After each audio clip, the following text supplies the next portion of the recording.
आज आम बरखीर जो बीच अच्छे से बीच आसी पहुंचु। आपण मैंने बालेश्वर चांदीपुर जाइए, बालेश्वर तालसारी जाइए, बालेश्वर आपण जब बालियापाड़ा जाऊँच डगरा बीच देखते, किंतु आपण जो बालेश्वर आसुँच परखी आपण टाउन जो आसवे टाउन रु आपण बारबाटी गलापर आपण बालीघाट पुल रु आपण टुवर्ड्स पाखापाखि 20 ରୁ 22 किलोमीटर आपको आसा पड़ो। ये हूँ परखी बीच।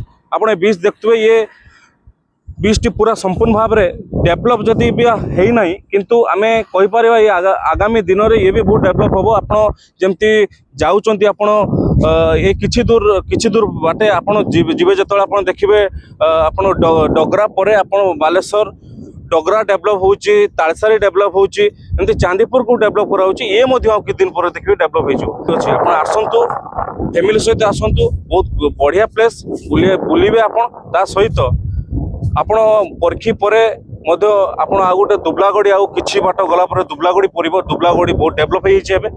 सेति पय आपण जतबेले आछंती फैमिली सहित गोटे परखी थरे निहाती थरे बुलिक जान।